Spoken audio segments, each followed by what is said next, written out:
Nothing but the fading light.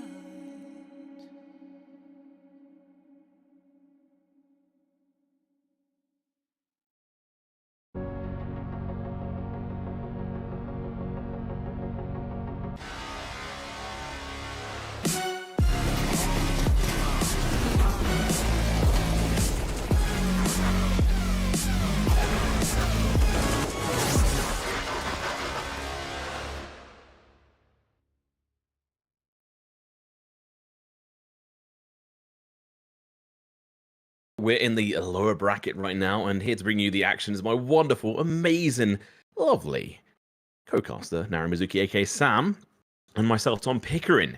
How are you feeling tonight, Sam? Do you know, it feels like it's been an eternity since we got to cover one of these matches, and obviously been watching from the sidelines, seeing how the results go, and really excited to be jumping into this one. It's also my last CS cast of the year, so it's a little bittersweet. I'm super happy, but also pretty sad, so hopefully we'll make this one a good one. Yeah, I believe so. And the two teams we've got, we'll get into them in a moment. Let's have a look at the bracket and how we got to the stage we are at now.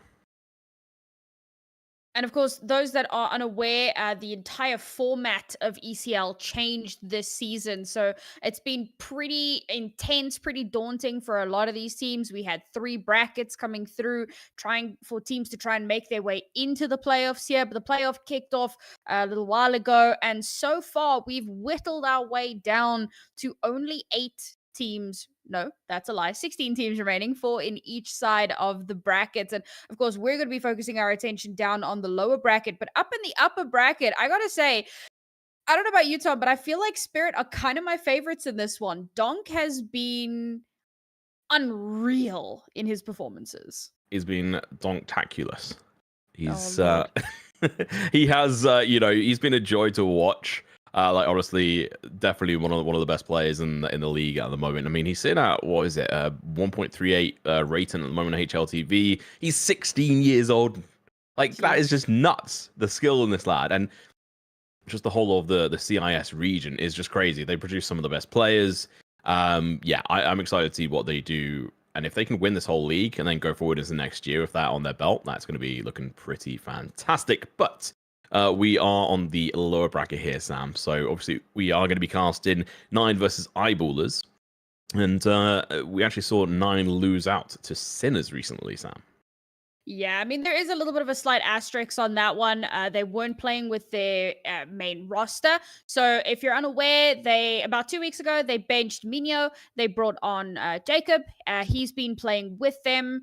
He's played about 4 matches with them, but in their last match against Sinners, which was yesterday, they had to play with their coach. I'm not entirely sure of the circumstances around that one, but as we know, playing with the coach is a severe handicap. So unfortunately, look, they did do really well in the first map. They took it to 25-21, which in MR12 is unfathomable, but they performed as well as they possibly could given the circumstances. But today, hopefully, we'll have Jacob back. Hopefully, they'll be back on tip-top form because, of course, this is the lower bracket and they can't afford a loss here.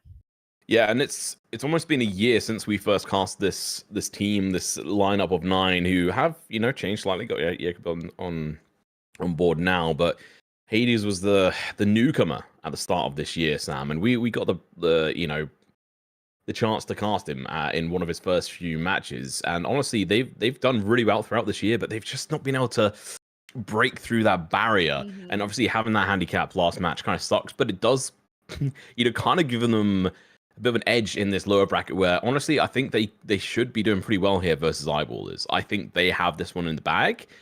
If it's going to be a 2-1 or a 2-0, I'm not sure. Do you have any thoughts on that?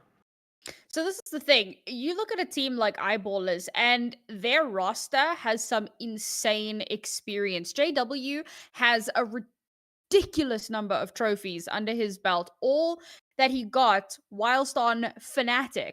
And we've got 3 players on this roster: JW, Pepsor, and Heap.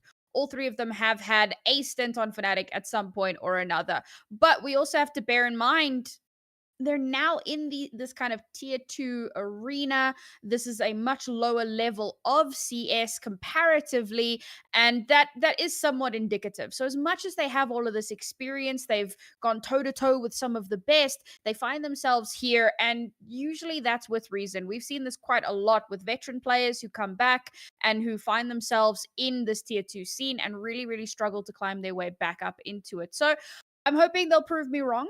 I have a lot of respect for the veteran players. They really did build the foundation of where we are today, but it's going to be a little bit of an uphill battle, I think, and quite a lot to prove for this roster.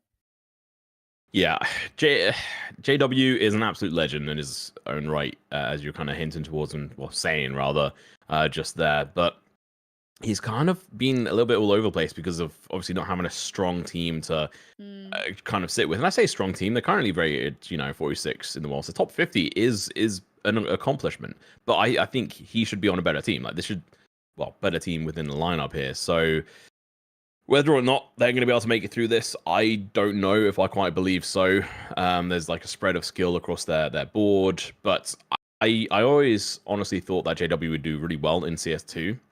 With the playstyle changes and how it flows, I thought he'd be doing pretty good on this as long as he's able to adapt with not mainly focus on the AWP, with the kind of nerfs that came in with that and the Pika's advantage and such. But he was always a very aggressive player, being able to use his movement to his advantage. So I'm excited to see what he's been able to do in this. And as I think you've hinted towards, and when we were talking, that Heap has been sort of kind of up, down, and middle of nowhere, same as Pepsor as well. Who aside from JW is standing out to you here? That's a tough one. I'm kind of looking towards Sapek and Shine purely because they are relatively unknown quantities. They did play on Hellslayers together for some time. It's a little bit more experience kind of dotted around here and there, but they don't have any of that tried and true experience that the other players on the team have. So when you're looking at those kind of wild cards, the big question marks, who's going to show up in ways that you don't expect, it's generally going to be players like that. And they're reasonably young. We're talking early 20s here. So the boomer reflexes haven't set in yet. So hopefully they're going to be the ones to really show up here. I love looking out for the unknowns because you really just never know what to expect. Yeah, and it's some of these players have got experience, like you were saying, other teams, but it's never really sort of that top level games, or even when, like, say, for playing in the main lineup on Fnatic, there were never players that were able to shine, which is obviously why they never stuck around. So hopefully this time around they're going to be able to do a lot better. Let's talk about vetoes though, Sam. We have actually already got these, so let's just have a quick run through what maps we're going to be seeing and your initial reaction. Yeah, so first and foremost, the bans, very straightforward. Anubis and Inferno right off the bat. A little bit sad about Anubis, but I must say I'm kind of calming down on my craze with Anubis now that we've actually seen it a little bit more often. So I'll forgive you guys this time. But as for map picks, we have Mirage coming up for Eyeballers. Again, pretty much expected. Sometimes they lean into the Inferno, but with that being yeeted out, it's not going to happen. 9 picking into Vertigo, which is a very, very popular map for them, although recently they've been picking into a little bit more Nuke. So I thought maybe we'd see that one come up, but no, it is going to be the Vertigo. And of course, Eyeballers take the opportunity to ban out the Nuke. Ancient gets yeeted, and our last map is going to be Overpass. Awesome. Well, I'll tell you what, let's just dive into Mirage. A little bit of a Puggy style map here. We've got Eyeballers picking into this one at 9. They're going to be starting out on the CT side via their decision. So to kick off the matches, let's see who's going to get the first kill. I'm going to guess it's going to be Goofy. He's going to be starting off nice and spicy here, Sam. Well, time will tell, as for the moment, Eyeballers going to be making their way over towards the A site. Yeah, Oh, Goofy, not in the position to get that first kill. It might just be Kyler. He was going to be my first guess, but I second guessed my brain. Let's see if he's going to be able to react or if Heap's going to snap his head off. No, it's going to be a single headshot coming in through, going in for the double one as well. Looking absolutely fantastic. Goofy with the third, but Kyler from above on Palace. Looking to try and with the kills, but Hazy's from sight. Looking to close it up, and JW left in a 1v5. He has won these in the past, but 22 HP, 1 bullet left in the chamber. Doesn't matter. He is dead. Out of here. Very quick and decisive round from 9. Great way to kick things off. Kyler, fantastic positioning from him. Getting the double kill there is a little cheeky. Would have liked to have seen Eyeballers trade that out a little bit earlier, but 9 are going to be very happy with that start for themselves. No bomb planted, no cash available. Eyeballers, well, they're coming up against a ferocious buy here from 9. A massive force into this round. They're feeling confident. I like it. I want to see some of this. I'm always a little bit hesitant, Sam, when I don't see an MP9 I'm on the lineup. But you know what? We've got the Famous on the coach now up, so they don't have Jacob playing at the moment. So keep that in mind. And talking of which, he's going to be up on the chopping block here. Shine again, collapsed in on there by the other teammate there. Oh, that is not going to be looking good. First kill going to be coming out for the Glocks. Carla going to be a bit of trouble, but easily deals with it. Last live is going to be Pepsor. The Glock in hands, looking to try and find another kill, and it does exactly that. Sam, these are two rifles dropped to Glocks. Sometimes it'd be like that, Tom, but I don't think they're going to be too disappointed with that one. They're able to make sure that they come through with the 3 M4s and not the, I believe it was a FAMAS that they had complementing the rest of the buy there. So not a train smash, all things considered.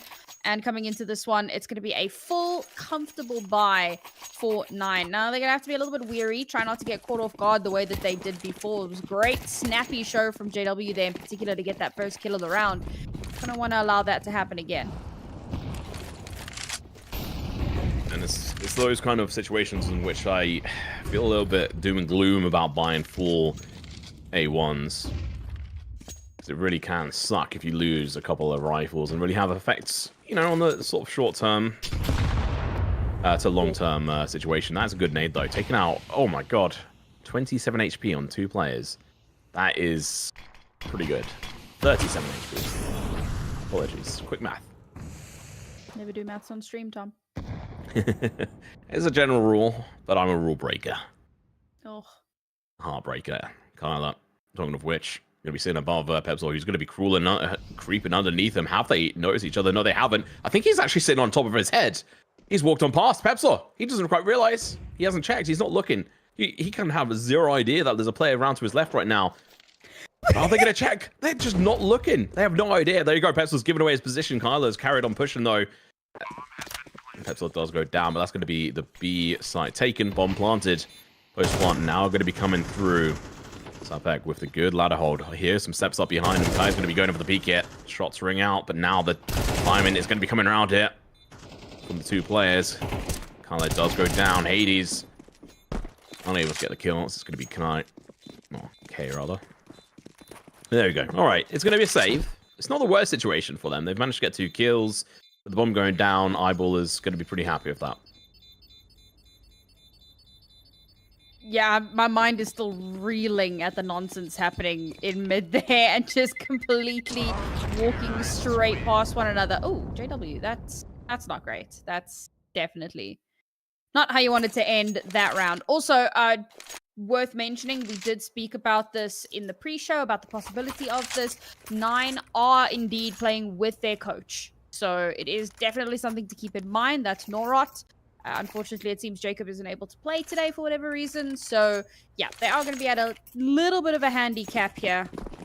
So we'll keep that in mind as we go forward. But a great round from Eyeballers. Just B site, free and clear. They played it slow. They took the site, and before 9 knew what happened, they lost. Yeah, lots of damage done to the economy low. 3 players dying, or trades in towards mid. JW does manage to find Kyler. Hades with the trade-off, but honestly, I think Eyeballers is looking a little bit better here. This is usually the case if one team has a man advantage. It's going to be Eyeballers in this with the 4v4. JW just going to be creeping. Looking for any kind of information here, Sam. Extra kills.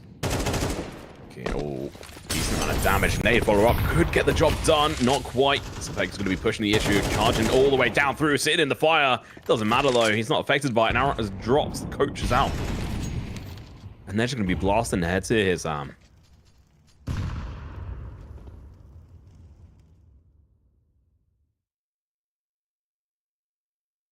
Holding to this angle. It's going to be key. Stopping that bomb from crossing. Heap jumps across, but the shots are missed. Hades. That's going to be a kick up. He can run over towards bench, finds a kill, makes it a 2-on-3 instead of a 2-on-4. This is beneficial. Goofy is going to have to deal with JW, who is tagged down. But the bomb is going to get planted here. So now pushing on through. They have to get these kills almost immediately, and they do exactly that. Heap goes down. Last on site for Sapek, who's going to be able to find an initial kill. Now he can just wait. JW is going to be coming in for the backstab through. Marketplace and the headshot rings true. Perfect round from Eyeballers. Another really solid one. I think that what really caught Nine off guard was after that Molly came out, they weren't expecting... I mean, it was Eyeballers Molly. They weren't expecting somebody to rush through it, but Sapek, absolutely no fear, pushes through it, gets the kill onto Narod, who's in the middle of no man's land. Again, not expecting somebody to push through that Molly.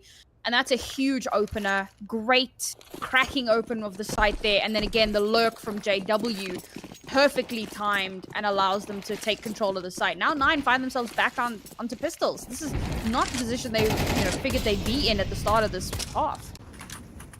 Now we're all busy shooting some spanners there on the table. Feeling a little bit probably annoyed the fact that he was, well, got crumpled so easily in that last round.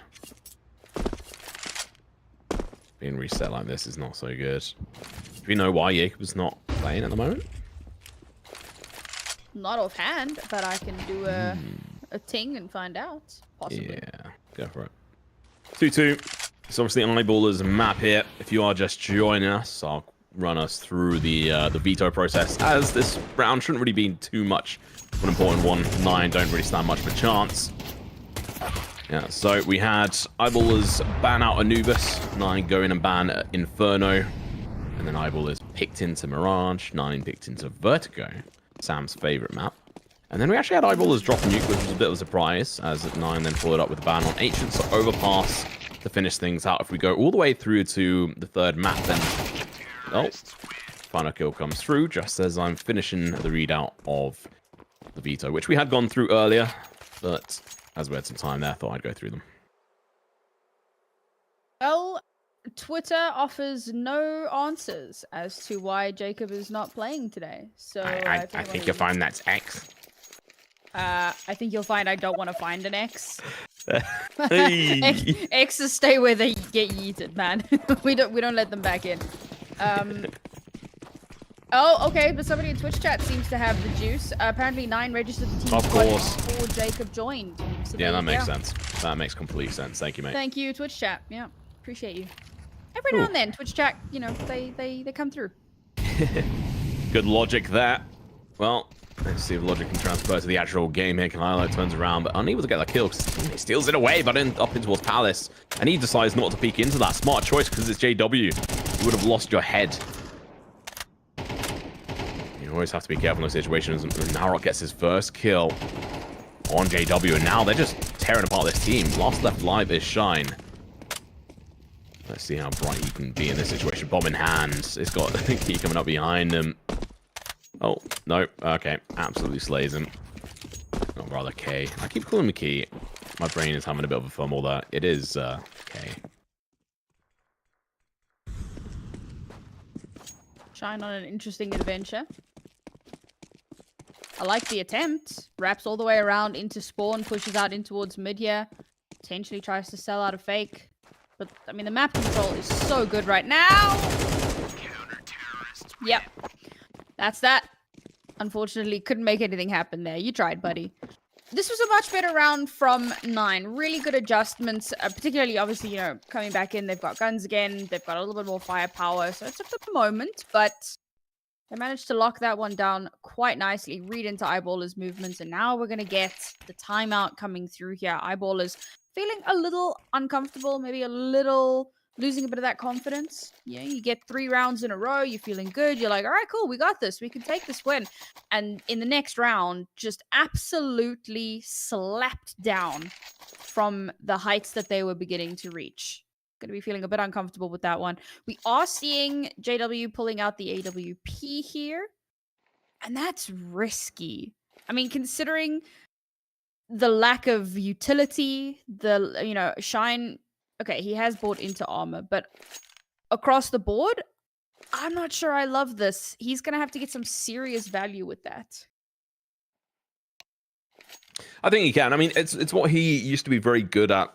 I'll always have emblazoned in my mind a moment in which he was playing with Fnatic on Dust 2, and he was sort of doing a couple of decent strafes and bunny hops down the A site short position and flicking around the corner and just dancing around with the AWP. Him and Kenny S used to make that gun sing. These days, it's a lot harder to do any of that with because of the nerfs that came in, which were all completely fair and needed because the AWP was just so overpowered. I mean, back in the source, a lot of community servers would actually just ban out the AWP because it was just like the lower skill level of being able to use it, which isn't quite true, but one-shot kill can always be super frustrating. Either way, I think him bringing it into this is a good idea. Not shooting your teammate in the head, though. Kyler going to get extremely pissed off with that, I'd imagine. Counter AWP on Hades. That's what I like to see here, Sam. Yeah, I think he had that in the previous round as well, but weren't too many opportunities for him to get value out of it. So hopefully into this, he'll make something happen. And I like that Eyeballers have slowed down. Really good defaulting here, looking to get that first pick. Good aggression in towards mid. We are going to be seeing Eyeballers play it a little bit slower. JW, he's hunting up near ramp. At the moment, he might get a chance here. Kyler's going to be showing himself, but Goofy just smokes it off. AWP is heard. And Rock going to be holding this short position, waiting. Saphack look to feed for some information. Smoke out in towards the window room. Oh my god, that nade could work out, but not quite in time. He's now lost the vision. He's going to be taking a couple of shots, and the shots ring back. He lands the headshot, and now they have the player advantage. Okay, going down like that is going to be just a kick to the face. Not what you want at all. But it's now Rot. He's in a key position, but he's going to be in a lot of pressure. He shoots, and that's it. That's round. Solid recovery from Eyeballers, given how the previous round went. But like I said, right, that slow early default, that very initial gathering of information, that beautiful smoke in towards that mid window. And as soon as a couple of shots come through, you fire in return, you get that first kill, and you've opened up a massive part of the map. No, it's not an entire site, but you've opened up a lot of avenues, a lot of ways, options for rotations. And off the back of that, Eyeballers are able to steamroll, or rather snowball their way back into the lead, back into control here. They've taken the AWP away from 9, which is fantastic for them. Goofy, there's no way he's going to be able to recover that. So best he can hope for here is an exit frag. Economy is still okay for 9, but obviously it's going to have to be a reinvest. And losing this round is going to put them in a really tight spot. So Eyeballs, they're going to be very happy with that one. Yeah, how far are 9 going to utilize this AK? Seems quite far. They're going to be chucking in everything into this. Has got $450 in the bank. He buys a smoke with it. I think there was an argument going on within their team. Okay, do we go for kit or do we go for smoke? Which is a big question considering their limited utility. I probably would have actually just gone with the kit there to at least have one on the board. At the same time, they want to go for the gamble of just not allowing the plant to go down in the first place. Oh, he's playing risky here. He's pushing in towards Palace.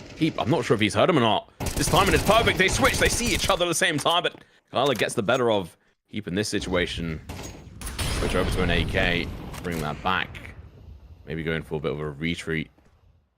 He has done exactly that now. Oh, Rot's going to be in a bit of trouble here, so there's going to be a JW coming in. Oh, he actually decides to go slightly different avenue. Up in towards ladder room. Hades not with his own AWP. is going to be backing away, giving up that position. Pepsor making a lot of noise here, keep in mind, but there's no one to hear those footsteps. Nor should get this initial information. That's exactly what happens, but JW at the same time comes in, gets a hit on, gets a kill. But there's a 3-man stack over towards this site. Alright, he's in a bit of an interesting situation. Pepsor is going to be going for the smoke. This allows them to go for the peak, but it's a distraction, a decoy. They've actually switched on sides. JW is going to be in a position to get the kills here. Goofy going for the spray. Doesn't quite catch from the player. Now his position is known. JW is still going to be holding this position, but looks around at the wrong time. Flicks on, gets the kill onto Goofy. Now, he knows he can't return to that same position, but in towards mid, he knows he can get an advantage. Gets the flick. This is the shots we are waiting for. We know he can land. 2v2 advantage firmly in the hands of Eyeballers, especially as JW is here. You asked if this gun was the right call last round, and well, he's proved his versatility of the gun. Expertise too. And now Nara, last one left alive. And he just has to run, try and get an upgrade, and just run for the hills. Luckily, he won't die to the bomb from that distance. What a disgusting round from JW. Unbelievable. He got every single kill in that round. For anyone who just wasn't paying attention. Every single kill. That was all him. With the AWP. And the flick in that tunnel position, all right? As he starts to peek out, I'm like, you are about to meet your maker. Because the angle that was being held was so tight. And the tiniest little bit of a leg sticking out. It was like one of those peep shows back in the day, you know, where the chick like just kind of sticks her leg out a little bit. That's essentially. Thank you. Yeah. That was essentially what was happening there, and still gets the flick, and then the shot through the flames. Man, if that was me, I wouldn't even have seen the player on the other side of the flames. But that's the difference. That's the experience coming through from JW. I spoke about it. You spoke about it. A storied player. Showing his colors here. Fantastic round from him. And in the nick of time, as 9 are now forced back down onto a very unfortunate eco round here with one hero AK saved from the last. Yeah. JW is probably one of my all-time favorite players to watch. And so I'd love to see a big return from him. But, you know, unless you can get the team together, unless you can show the skill, it's just not going to happen. And now, this round should be in the hands of Eyeballers. But, you know, I've seen stranger things. And not just the TV show. Hades. Reaction time out of the GOAT. Unfortunately, doesn't land a shot. Doesn't even shoot. I think he might have been slightly flashed. Hadn't seen anything there. So at this point, we're going to see 9 go for some exit frags, I'd imagine. Keeping this AK is actually pretty important in the next round. Heap in towards the pallet position is now seen at these players. He's going to be able to just mow them down without issue. Unfortunately, is going to lose the rifle. And Goofy soon joins him in the afterlife. And JW just like hangs out for that round. He's like, you know what? I did my work in the previous round. Go, my children. Go forth. He's just chilling. He needed a breather. Honestly. Yeah, you know what? The adrenaline rush of having such a fantastic round, you just be like, ooh, boys. All right, you got this. I gotta chill. I gotta calm down. And of course, with it being an anti-eco, Eyeballers very easily get themselves through that cleanly, flawlessly, get themselves up to 6. We have confirmed at least a tie at the half, but to make that happen, 9 have to win the next 3 rounds. It's going to be difficult. Eyeballers are on a streak, and they just seem completely happy with this. And they have obviously got the advantage in a lot of ways, but we'll get into that in a moment as trades are going to be coming back and forth as Heap is going to be able to fight up to their Goofy. Hades being absolutely obliterated by the AK, and Pepsor in towards short. Now, last one left alive is that disadvantage I was talking about. It is the coach having to play in at the moment, as Jacob obviously wasn't signed up in time to be able to play part of ECL. This nade getting delivered will find its mark. 10 bullets in the magazine. Doesn't get a reload off. There we go. Talking of which, JW going to be going in for the Stabberino. Behind him. Imagine he will just go for the shot there. But, alright, he's still going to be peeking around. Looking to try and find some kills or anything, but it's going to be JW. Oh my god, JW, no! Not like this! We were just talking about how good you are. Oh no. And after a phenomenal round 2 rounds back, that miss was a little unfortunate. No! And he dies. Oh, well. no. That's the second time he's died to the bomb like that, by the way. I know. That's so rough. Maybe it's because of like CS2 things. I don't know. Yeah. Yeah, Things are when you wibbly mess up, wobbly. just blame it on CS2. 100%. 100%. He hit my head at CS2 things. You know, it's definitely what happened there. Good round, all things considered, from 9. I feel like they had a pretty decent attempt at a recovery. And honestly, Norot, watching him in those final moments, you could see the coach brain working. The way that he was trying to handle those angles, the nade that comes out, there was a lot of intelligence in that play. But unfortunately, you know, that experience of actually playing at this level consistently and often, yeah, not aware of the wraparound. And of course, eyeballers, all they have to do is like retreat from the site. No real time to make something happen there. So it was a bit of an unfortunate one. And eyeballers are going to be happy to confirm themselves the lead at the half. Nine's economy in a very dire situation at the moment. And of course, they're going to go for an almost full save here. Want to make sure that they've got some cash into the next round. We're getting dangerously close to the end of this half. 2 rounds left to play. So they know they're going to need all the cash they can muster into the next. Oh, JW flicks up this time. Again, I'm going to get the cannon blow, but the paint is a felt color. Loses a lot of HP there. Heap, on the other hand, loses 1. And they didn't quite hit its mark. I don't know how they're going to be able to recover from this, but certainly need to try. I mean, 7 rounds on eyeballs. We're looking at 8 rounds on Mirage. I mean, I just don't see this really going the way of 9, but I have my, fingers crossed. Hopefully they're going to be able to do something here. Maybe Narok can come out swinging. I would have liked to see the rifle in another player, which I think he probably could have agreed with being the smart play, but gone for the 3 stack over towards B with the pistols. Got as well Goofy just playing an advanced position towards ramp. Super dangerous position for Goofy as well. He's actually going to be in a tie spot here. He's got no one to back him up.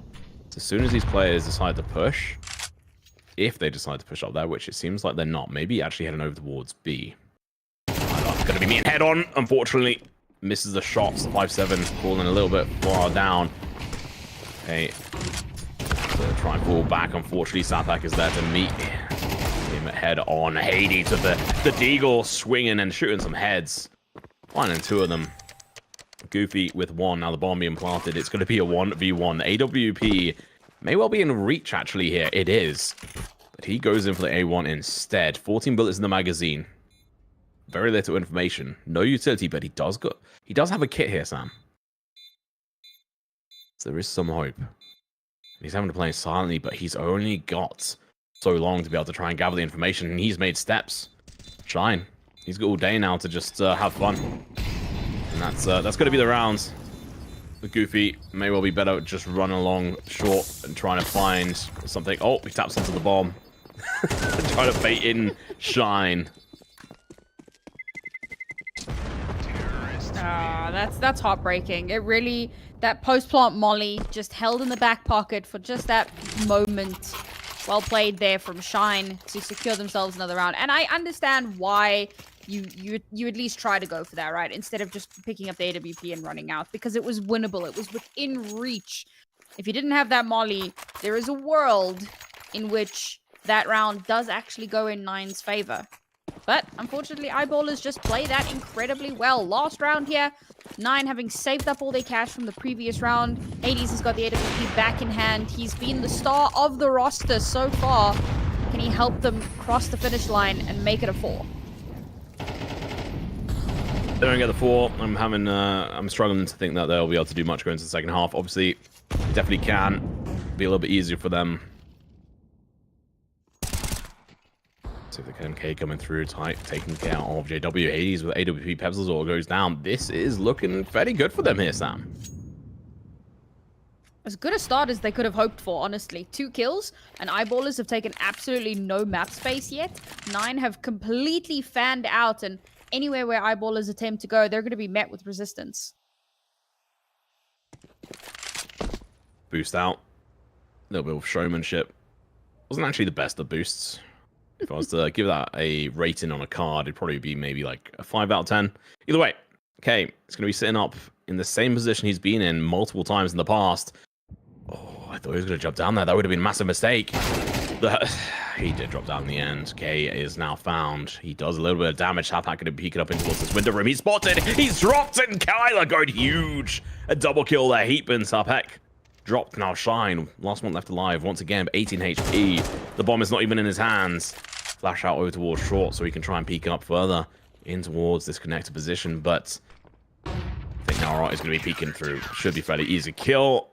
GG, well played so far. That is the first half. We're going to a quick break. We'll be back with the second half. Don't go anywhere.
Well, 9 did in fact manage to scoop through that last round there, give themselves 4 rounds, which is certainly recoverable as they head on to their T side here. Eyeballers had their run of the map in the first half. We'll see if they can do the same thing here on CT. Pistols, we had a fairly spicy one before, and we're going to be doing that again. It's going to be the Julie's USPs coming out in tandem. All these rifles coming through. I mean, pistols, not rifles. Now Carla's going to be able to find one, but now going to be left alone in a 1v4. The Julie is going chasing, hammering down, pushing the pressure onto him, and he just has no chance. But he's going to be able to find one, not the second, but very close nonetheless. The Zarpek is rather low, 18 HP. Yeah, not the greatest start for 9. Pistol would have been so important. At the very least, a bomb plant would have set them up for a much better opportunity. But without that bomb being planted, no cash available. Eyeballers not going for quite the same crazy buy that we saw from 9 in the first half. They want to, you know, keep some things in reserve, have a little bit more utility behind their backs, and I respect that. Yeah, honestly, this is... Oh! Jesus, okay. Can I, do you mind? I was talking. Good morning. Oh, good afternoon. Wakey, wakey. You're going to be able to now pick up that gun. And this is exactly why you don't invest fully into this with all those big guns. You want to have those smaller ones so you can buy that utility, which also was kind of dropped. So I think it's going to be in a decent position here to try and catch off the push. And it's just going to be the Glock. Shine's going to be coming through fairly easy with the kills. Heap, the set amount of kills there. Now from short, Typek has to be a little bit careful. I'd like to see more MP9 kills come through, but it seems like that's not going to be the case. Almost clean. Better than the rounds Eyeballers had on their T-side second round. That first shot was just unreal, man. We're like casually trying to have a conversation, you know? And Kay is just like, excuse me, I'm here, pay attention. Well, we certainly sat up and paid attention. Unfortunately, that was all 9 were able to get done in that round. Anti-eco, not too much that they were able to really do. Eyeballers now, one gun that needs to be reinvested, and honestly, they're not too upset with that. It just means one extra M4 for them. There we go. First kill right off the bat. Unfortunately, it's going to be the coach, Nora, who honestly has been a little bit of a... It's always unfortunate to have that kind of player down, but it's kind of what happens when you change rosters at this point in the season. But obviously, everyone's been a little bit of a weird flux. Now, push is coming through. Hades gets the first headshot, now dropping down. He's the only one to really be able to play aggressive here. The rest of his teammates are going to be getting burned alive, and he falls a little bit too early. Sampeg is tagged down, but JW coming in to help. He's going to be good for the crossfire, but only good for one. Heap, on the other mind, is here to close the job.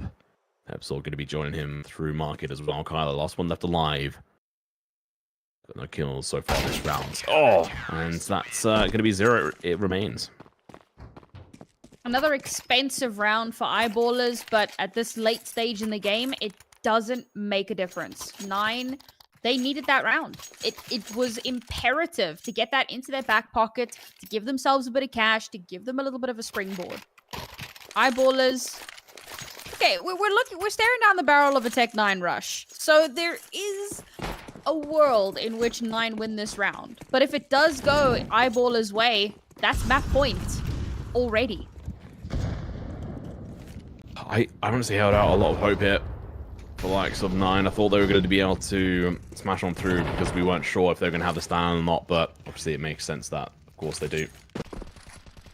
So on that, it might just mean that they're going to get smacked, which is not going to be looking good for them, but this is not the end of the world. Pep's all through the smoke. Going to be able to find a kill. The bomb yet to be planted, and the backstab Kyler is unable to really be worth much. The bomb plant going through, but the damage coming in, and Goofy denied the chance. So I think, Sam, this round is going to end with, yet again, no bomb plants. That has been an unfortunate theme for 9 on this second half. And honestly, there was not enough rush in my Tech 9 rush. And Eyeballers very easily take that round under their belts. Another one to bank away. And that puts them, as mentioned, on map point. Now, we do bear in mind this is Eyeballers' map pick. So, of course, they're going to be comfortable on it. But 9 have been pretty comfortable on this map in the past as well. So that's not really a huge deciding factor here in this case. I think, again, it is really just the unfortunate situation that 9 find themselves in, not being able to play with their full roster. Indeed. Mirage is the map everyone should know. Whether or not you can master it with a man down, it's a whole nother question. 2 players right off the bat drops. This is going to be looking like the final round here. 2 players left on the side of 9. Eyeballers wanted to close this out here, but Kyler, he wants to bring and breathe life into this. JW now fully aware that there's at least a player down below. He's not going to be rushing on over as Fires now going to be looking at his feet. Goofy going to get mollied in his face if he's not careful. He's going to be pushing through. They're playing super aggressive, finding one last player in mid. Kyler gets dropped, and what a fantastic play from the side of Eyeballers. I'm really happy with this, actually, because it's not just the fact that obviously they're playing with a bit of advantage versus a team with their coach on the lineup. It's the fact that they were playing aggressive in ways in which just worked for them. They're playing well as a team, and JW just like popping off was beautiful to see. bearing in mind, I mean, their coach has played in the past, right? We're talking a couple of years ago now, and not at this level, but he has been known to play on teams in the past. So he's no stranger to the competitive nature of Counter-Strike. And he wasn't doing the worst imaginable. He got a few kills there. There were a few moments where he did show up. But yes, it does make a difference. That being said, Eyeballers really, really impressed me. Even with that caveat, I mean, when you consider that with this roster, with the coach, they took Sinners to a 25-21 overtime, I really thought this would still be a lot closer. Eyeballers in control from start to finish. That experience that we spoke about in the beginning of the show, really shining through here. JW, sure, he wasn't as flashy for the whole game, but when it was needed, when he had to be really, really impactful player, looking forward to seeing what's going to happen on the second map, because of course it's going to be Vertigo. It's not their map pick. Maybe there's a bit of a shakeup. Yeah, I'm really interested to see how Nine are going to be able to come through on this this map. I enjoy good Vertigo. I know it's not your favorite one, but it's going to be interesting to see how they play on this. I have a feeling Eyeballers are going to be smashing through them on this, though, with just how aggressive they were playing and how precise JW was with the AWP, but also his teammates. And I will say for Shine, he may only have had like 4 or 5 kills in the whole of the series, but he had that 1v2 clutch, which was just perfect. He had that under control. So it doesn't really matter that he's got so few kills. It's the fact that he actually had a high impact on the game when and where it was needed. And the rest of his team were just steamrolling. Sapek, I think, ends up with 16 kills. JW over 15, Heap over 13, Pepzor over 12 as well. So overall, just a really good performance. Nine are going to have to work their little hearts out for that second map, which is going to be Vertigo. We're going to go into a break. Make sure to go grab your drinks and popcorn, and we'll join you in for the second map very shortly.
Hello and welcome back, and into the second map we dive. It's the pistol round for Eyeballers versus 9. On the second map, it's going to be Vertigo. Here's the ESL Challenger League Season 46 Europe lower bracket playoffs, and JW going to be looking to start it off spicely, still behind the concrete sacks at the moment, going to get burnt alive. He dives on out, but only to his own demise. The rest of the team is going to be pushing on up. The Molly's going to be going out, and Cheyenne's going to have to back off. Looking like a decent execution and play here from the likes of 9. Hades with the bomb getting planted, Heap shooting and spraying his Julius as fast as he can, but not connecting with enough. It's going to be a hard retake situation here, especially with no defuse kits on any of the players on Eyeballers, but the first kill comes through. Heap, he had a fantastic 180 last game. I'll see some more tasty shots from him in this one. Hades could be up close and personal. They found him, and they're going to be absolutely obliterating the opposition. 9, they're crumpling. He's going to be the last one left alive. The bomb isn't easily planted for him. He has to peek around the corner versus these pistols. It's not going to happen. He's going to have to run, and, well, that is the round. I feel like we just need to take that round of your casting and put it to Eminem's Rap God track. I think that would work. Because, like, from the moment you started speaking, I think you took, like, 3 breaths throughout the entirety of that round. Well done, you. We, well, if we're on camera, you would have seen me, like, taking in a lot of air. And this, of course, makes an interesting breakaway from what we saw on the first map. No, 9 didn't win the round, but they did get the bomb planted, which they haven't been able to do yet tonight. So this is good. They've got a little bit of cash to work with. Yeah, it's broken across the board. There's a Tech 9 in amongst the shenanigans there, and the Mac 10 is almost already being deleted. Oh, no. All right, absolutely deleted, as you were saying. Heap with the nade. Oh, that's going to heap on the damage as well. Not quite as much as I thought, but still. Damage done. Headshot. He's going to land on Heap. Headshot's going to be making it work. A double kill is huge, but JW gets deleted. K and Goofy, last 2 left alive. But push from Hepsa. These players, they're just playing hyper-aggressive here, Sam. Goofy, he's going to laugh it off. Managed to find a kill there, but now going to be down to a 1v2. Situation is not his right now. Sapek's going to be sitting behind that wooden wall. Shine peeking for some information, not gathering anything so far. Goofy going to be creeping along here. Is he going to have the reaction time for the play on his right? No. That one goes at least a little bit closer. 9 doing a little bit of damage there. And that could work out in their favor, but money is going to be a little bit of an issue in this one. Hopefully they'll be able to get a little bit of damage done in this round as well. Of course, ideal situation here. Get a couple of kills, get some upgraded weapons, and hopefully try to snowball off of that. Gonna have to be quite clean. Eyeballers still able to force through a buy here. But of course, either team losing this round will put them in a tight spot. The W right off the bat is going to have a shocking moment there as K pushes on rounds, but only to drop a few seconds later. Sarpak going to be taking care of business here. Carla doesn't stand a chance. Heat with the MP9 gets deleted. It's at least a slight upgrade here. 3v3, but Pepsol with the MP9 should also be able to find a couple of kills here. The Deagle and Hades. It's going to be difficult to make this work out. Oh, it has been spotted as well. All right, last player left alive is Hades, but not for long. Plenty of money here for the side of Eyeball. 6 kills for Pepsol right now. Now, this is not a great start for 9, particularly not on their own map pick. Can feel their hopes and dreams here in ECL slowly slipping away from them. I think that's going to be definitely one of those mental boom moments. But despite my initial bad calculations in the previous round, both teams still able to get a buyout into this one. So at least they do have some opportunity here to bring it back. Round 4, momentum shift. Oh, Goofy misses the first initial kill, but is able to follow it up. JW does upgrade to the A4. Oh my god, Goofy. There was a huge chance there that he was going to end up getting slapped. But he is able to survive, which is good. Pushing on through though. Oh my god, he wins the duel, but 7 HP. Heap is waiting on the other side of this box, near mid. Waiting for a chance to snuff this light out. We slow down. 9. They've got the player advantage, Sam, and they need to keep it. Because not taking this 4th round, that would just be terrifying. They've done a lot of damage to the economy of Eyeballers, which you kind of commented on before. Eyeballers can definitely buy next round. They can force into it if they wish, if they lose this round, but it's going to be difficult. Talking of which, Sapek finds that spray a little bit hard, and Hades finds the betterment of him. Eyeballers at this point would be better off potentially going for the save, but I don't know if that's in their rulebook. And considering that 3 of 9's players, you could just sneeze on them.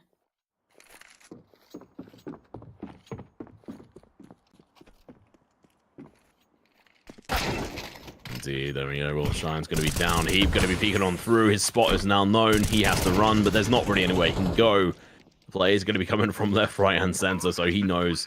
Go for the aggressive play. Go for some kills. When the flash comes out, he finds the kill, although blind. But that's about it for his journey. That's rough. That's really rough. I mean, even though it's 5v2, given how low 3 of the players are, but 9 play that really well. They make sure that those 3 players aren't the ones playing contact, aren't the ones frontlining. So yes, they do lose 1 player in the scuffle there, but they managed to keep the rest of their players alive and finally net themselves around on the board here. It's taken a little bit of time. We're starting to see results, and in just the nick of time as well, as now Eyeballers find themselves down onto an eco. Yes, they could have forced up a little bit more heavily had they wanted to, but I think this is the right decision. Same.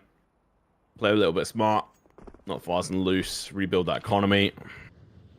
There's still a lot that they can do with these pistols. Even if they just get 1 or 2 kills, they're going to be keeping the economy at bay for 9. It really has to be the aim of the game here for this round. Try and nerf the build up from 9, which can definitely start to build momentum. As soon as it does that, it's going to be difficult to try and tame. Kill's going to be coming out now. Rock with the first one. Going for the second one. Goofy, though, on towards Heap in the CT spawn. Looking like a fairly clean round for them. Shine gets dropped alongside that JW player there. And, well, that's it. Second round on the board, and it's looking a little bit more competitive than Mirage was. But we're still very early in the game. Yeah, definitely looking like 9 have stepped it up a little bit. Definitely looking a little bit more in control than they were on the previous map. And again, I mean, it's really interesting to me because 9 often ban out Inferno. They looked a little lost on Mirage. I mean, this is like the 2 of the Holy Trinity maps, right? And it's really interesting to note that it feels like they're maps they're not terribly comfortable on. But you bring it on to Vertigo, a map which is incredibly mechanically taxing, and they're doing so much better. Right, now Rock going to be popping off his Goofy's drop to the wayside. The coach steps in. Takes the burden upon his shoulders. He's able to make it up onto this spot in the moment without being seen, but JW may well be able to find him soon. Or it's going to be holding his position. Kamala cleaning up around the moment. Cleaning around the angles. K, meanwhile, being a perfect distraction over towards Ram, is actually even going to be able to find a kill. JW is going to be the first one in the action over towards the B side. Meanwhile, Shine takes care of business. Gets a kill. Now he's going to have to rotate fast. You know what? 9, they know that there's only really 1 player that would be going to be up close and personal potentially here for them against this site, so they can set up. JW is waiting patiently. Because this smoke has faded, he's going to be in an angle they won't suspect, but there's still two of them. The nade, going to be ending life of one, maybe. No, it's actually the coach who's going to go huge, Sam. Picks up 4 kills. And that's what you want to see, right? I mean, we spoke about him being a potential kind of handicap, I suppose. And he's really come alive on this map so far. That was a really solid round from him as well. From the initial trade, following it up into the second kill, pushing in towards site, getting those next couple of kills as well. Really starting to dominate a little bit more on the map here. And they have eyeballers on the ropes. Winning this round will put them in a lead for the first time in the entire series. And Goofy will kick it off with the first kill. Oh, the nades coming through. Lots of damage. 9 is just doing really well. JW with the kill. I don't really see how he's going to be able to convert that over unless he does something absolutely nuts. It's not to be. Okay. We see a switch. 9, they've got the lead, Sam. Economy is built. K is the only one with sub 6K at the moment, and that says a lot. This is a good opportunity for eyeballers to turn it around, though. Weaponry in their hands. Decent little bit of util here. 1 defuse kit. So Sapek gonna have to try to stay alive as long as possible. Oh well. Pretty good setup here from eyeballers. The 2-3 standard, but they're playing a little bit more aggressive here. Over towards B. It's gonna be meeting head on with one of them momentarily. Is he going to be able to beat Heap, though, who's just hiding around this corner? Are they going to expect it? They may well have been, but they weren't able to win that fight. Now Peps is going to be backing up his teammate as well perfectly. And Heap's going to be able to peek, but peeks with a smoke out. He's only just going to be able to escape with his life there, to be honest. Decent nade, but actually only to his own demise and his teammates. And all of a sudden, we're left with Goofy to try and pick up the pieces. Cast the curse coming in strong. Our producer was wanting a 2-0. I don't think we're going to get that though, because 9 are looking fairly tasty, even with this round not going in their favor. This is what I was afraid of though, right? Eyeballers get guns back in their hands. That is a decisive round from them. Incredibly clean. Very few mistakes made there. And the 1 or 2 that maybe crept out of the woodwork very quickly covered up and accounted for. Now, economy is not a huge issue here for 9. They can afford to lose another round, but they don't want to. They want to get that lead back. They want to start getting into a more comfortable position. I know this is a little bit out there, but unless 9 win the rest of these rounds, I'm going to be putting the ballpark in eyeballers to be able to win this. Like, just right off the bat, I know it's like a big swing. Like, just a massive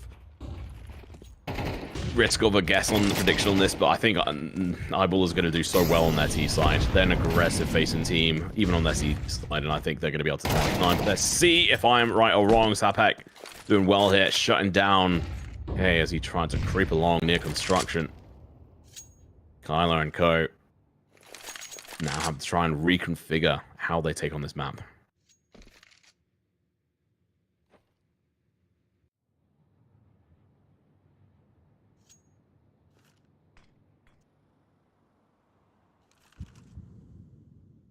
This is slowed down to an almost standstill here. 9 do not want to give away any information unnecessarily. Oh, that's beautiful. The patience there from Kyler. It's a great way to even it out. Even it out. Without taking advantage. But Goofy falls and Heap. He stays alive. Shuts down Kyler. And now it's a 2v3. Narok pushing in. He's come alive. He's in his element now. He heard me trash talking him, and he was like, all right. Catch me outside. Heap is still alive, though. He is going to be a massive pain in the ass for 9. 14 seconds left. The clock is ticking. They have to deal with them. The flame on the other side of this. It doesn't quite hit. And from behind, Sapek takes care of Hades. Now not left in a difficult situation. He falls. But what a round from him. Well, actually, what a map from him so far. He's been doing very well. What a great round, honestly, across the board. 9 lose a player and they stall out and they get patient and they wait and they hold angles. They know eyeballers are likely going to get itchy. And it's a great way to get a nice little level playing field pick. But then, unfortunately, that's when they start to get a little overconfident and instantly eyeballers will get 2 back. And it goes so back and forth, and then it's eyeballers who are playing incredibly patiently, slowing it down massively, waiting for that util to come out, inching back into position to secure themselves that round. That one really could have gone either way. Both teams played that so well, but ultimately it's eyeballers who get the advantage, and they close it out. And 9, who were looking to take a lead again. I mentioned it when we were sitting at 4-3. That was the very first time 9 have had a lead. Well, apart from winning the pistol in our very first map. That was one of the first times that they'd actually managed to give themselves a lead into this. And eyeballers snatched it away from right under their noses.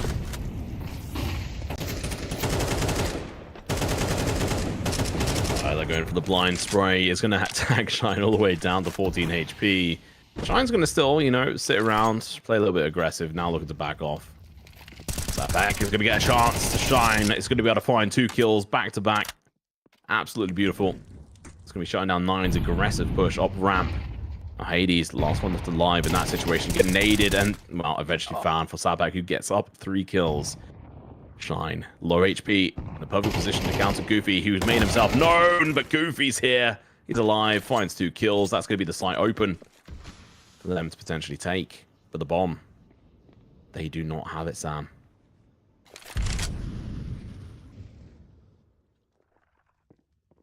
Sabak has spotted it. Hold this angle now. It's going to be playing a little bit more passive. Kayla's going to be able to pick it up and look to back off, but he's caught off guard and he still wins the fight.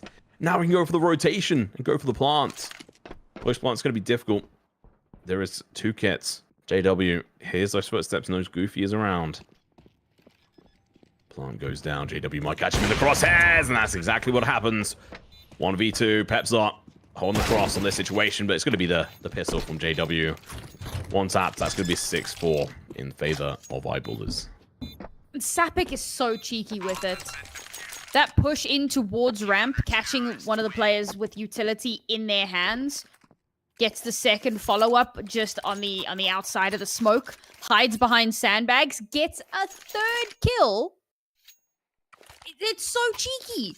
His positioning and how he's just not afraid to re-peek himself. And eventually his reign of terror is put down, but not before he's able to get 3 kills and give his team a massive advantage in the round. And then, of course, JW will do a little bit of cleanup, call in the cleaning crew. And now it's 9 again on a force. Losing this round could be devastating. Heap and Co. Going to be going up against the Mirage players here in a couple of moments. If they're not careful, it seems like there's going to be a lot of attention over towards this B site. Peps up. Could be the first one to act, peeking on in. But thinks better of it. It's a sign that it may not be his day. Actually, 9, they have fallen back. Over towards a ramp they go, not with the Mag-10. Honestly, it might actually have been better to fit him out off with the rifle, which is the opposite of what I was saying on Mirage, but he's been popping off. Nade goes down. It's going to allow them to peek in, see a whole load of players, but it's going to be Hades picking it up too. Lines them up, knocks them down. JW, AWP, chucking in that nade doesn't quite work out, though. It's going to be Mag-10 from Narok, going to be able to find that kill. Smokes off the cross, but it's not going to be quite the one. It works, never mind. The running and gunning hero here. Playing this game for the Call of Duty mindset. Running and gunning, and now Heap left in a 1v4. Trying to return this to their favor is going to be incredibly difficult. Not impossible, just implausible. Hades chucks out a nade. That's going to do a lot of damage, but more to him.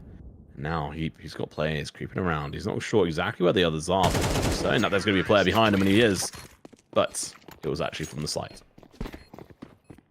At least they do manage to get a few kills under their belt, but a really good round here from 9. As it turns out, Mag-10 go burr. I didn't think that he'd be able to get that much done in that round with a freaking Mag-10, but sure, why not? Run and gun, hold M1, And there you go. You've won yourself the round. And all of the unkind things that we may have said about Narod coming into this, he's put us in our place. Indeed. Well, Goofy, who's been doing so well, and well, now Nora shut down. This is the final round this half. 5 rounds for 9. It's not the end of the world, but honestly, I think they needed more. Hoping for 8 rounds on the board for them. But it's not to be. Eyeball is just proven too versatile on this map. 6 rounds already. This is not their map pick. They've already won Mirage. Now we go forward. Kyler's last one left alive, a 1v5. An impossible situation to be in. Can he pull himself out of it? Spots out the arm of the player Heat, but unless he goes on an absolute rampage now, it doesn't matter. And he accidentally flashes himself. That is unfortunate. The nerves potentially getting to him. There's going to be a build-up of players. An early use of that nade as well may have just gone to, well, waste. This player going in for the backstab as well. It's going to be Sapek. As soon as he takes any kind of liquid damage here, they're going to be able to just collapse in on him. Shine, going to be the first one facing off against them. He loses that fight. JW follows through. He needs to get a reload in whilst he can, but instead he gets the second kill. It's going to be on Pepzor. He's lowering them down. The third kill, rather. Goes in for the fake tap. Snapback coming in from behind. Kyler trying to bait in the player here, but it's 20 seconds left on the clock. You have to find a kill on one of these players, but it's not meant to be. First half going in favor of Eyeballers by 2 rounds. We're going to go into the second half with Eyeballers in, well, the best position to win.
The game's live. The game's live. 7-5 here. A slightly better scoreline than what we saw on the previous map, but Eyeball is still very much in control here. 9. Uphill battle ahead of them here on the CT side. Yeah, we've been back and forth on who's going to be able to take advantage. And Hades is going to be coming through with the duel. He's looking to go full cowboy here. Going to be able to find a couple of kills here. It's going to be one now. Going for the second one, but going to be running out of bullets. A little bit tough. It's going to be Shine coming in with the kill of their own. Getting the trade off. Let's see if they're going to be able to trade it back. And there we go. Navrot coming in perfectly there with the USP kills. Maybe I was wrong. I was predicting Eyeballs are going to be able to smash this through, but no. Not at all. 9 definitely showing that they've still got a bit of fight in them. A great way to kick off the second half. Get themselves that pistol round in their back pocket. And to be fair, they've been decent at CT side pistols. It was on Mirage as well, where they won that CT pistol, which gave them a couple rounds to play with. But inevitably, it did eventually fall apart. They did deny the bomb plant, however, so that does put them in a very good position here for the rest of these rounds. See, good damage as well. Shine's going to be super low. Obviously, only on Glocks, but we've seen how much damage they can do. Talking of which, Hades got himself into a bit of a dumb position. Playing a little bit over eager. He's going to lose his life and also give the opposition a rifle. This is actually pretty dangerous. Sapek with that hero rifle could do a lot now. Navrot, though, going to be trying his best to mow them down. Heat gets dropped. The burst gun not going to be working here for the opposition, and Navrot and K going to be finishing that round off fairly nicely and having 3 kills with the MP9. Perfect. We even out the scoreline here. It's been a little while since we had an even score. Nice to see that 9 definitely have a little bit of fight in them. I was actually checking out the record between these two teams. So they've only played against each other once before, which was back in February. They played Vertigo, Mirage. They played the exact same maps, Mirage, Vertigo, and Overpass. It was Eyeballers with a 2-1 victory back then, although Eyeballers did lose Mirage at the time. They did walk away with the victory on Vertigo. So curious to see if they can replicate that.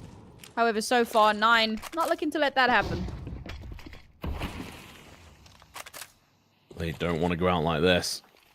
Well, JW going to be playing aggressive nades. Going to get popped. It allows him to see, but he's a little bit slow, and Hades is able to see him. Falls in his number. Now it's called in. There's only 2 players left on Eyeballers. Pepsor and Heap Sap. I don't see how they come back from this, and given that economy situation being $0 on every player, I mean, this is it on this one, and the following round could easily go the way of 9, so this could start to snowball. What happens up? He gets 1. That's something, but not enough. An extra $300 in the bank. Hey, $300 is $300. They can buy down to like 2K and carry on if they really wish. Yeah, I think that's probably going to be, like, second best, right? Best thing for me would be to just kind of save. But there you go, second best. We are going to put a little bit of a spend into this one. Oh, 1 Tech 9. You can't rush with 1 Tech 9. That's disappointing. Eyeball is disappointing. And, of course, 9 not going to let too much happen with this sort of a janky pistol round. Nah, and I mean, especially when they're going to get burnt alive, it's going to be just softening them up. We'll see these rifles cut through them. But JW, you know, P250, he's made some work with that before. Goofy, now going to be a whole world of trouble. He's going to run for the hills. He does not want to get bulldozed by those pistols, which can easily happen. The bomb goes down. Sprays in, but he's going to be overwhelmed. He has to be careful. Runs out of bullets. He's dropped, but the damage is done on Shine. Now, Shine JW left alone. All they want here is to try and do as much damage as possible. And, well, JW with the rifle. These are the kind of situations he's won in the past, but unfortunately, due to that position being fairly easily one-sidable from the site, doesn't go his way. Good attempt, good damage, but not going to be around. Starting to get into Last Chance Saloon territory here for Eyeballers. Nice little buy on board. AWP back in JW's hands. I had questions about the AWP, particularly back on Mirage on that T side. They didn't have a lot of money to work with, but he showed me what he's capable of with it.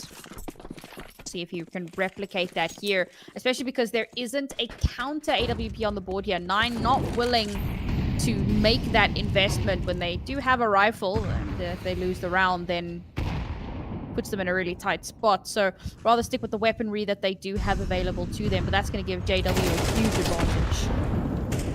From advantage, Heat spun out nicely, and well, you mentioned JW needs to start off with a kill. Advantage suiting him fairly well. Goofy sitting above. Can't quite see where his shadows kind of sit in, but it doesn't matter. He still wins the fight. And kind of going to be holding on towards that mid position. JW and Shine, last two left alive. Rotation over towards A.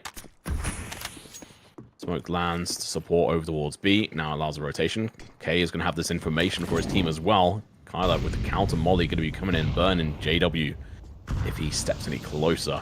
Now K can just push aggressively, sees a player, sprays him down, and now has lost one left alive. But Shine, he only had 8 HP. And now he's dropped. AWP on the floor is picked up just in time. Hades asking for that gun. There you go, right? Didn't buy it in the previous round. Didn't want to risk the spend. But if you can pick one up for absolutely $0, well, you're going to be absolutely smiling at that point. And, oh, we do have a little bit of a pause coming through here. I suspect it's a tech pause, but we'll update you in a moment. But this is going to be really important for eyeballers. They've just come out of a full proper buy round. It didn't go the way that they had wanted. They've still got cash to work with here, so they can still make something happen. But this is going to be one of their final opportunities to do so. Losing this round puts 9 on 11 rounds. It's 1 away from map point, and it takes us ever closer to Overpass. And I mean, 9, it seems they did just enough on their T side to give them enough of a buffer to come into the second half and absolutely dominate on the CT side. And to be fair, I mean, they didn't really have much of a buffer, right? It was 7-5 in favor of eyeballers. 9 have won 5 rounds in a row, and eyeballers have yet to pick one up yet. This is going so heavily in 9's favor. I think eyeballers might be getting a little bit of whiplash. Yeah. I felt confident with how eyeballs are playing, but maybe I just overestimated their ability to overcome 9's prowess on this map. It's difficult. Wondering who the...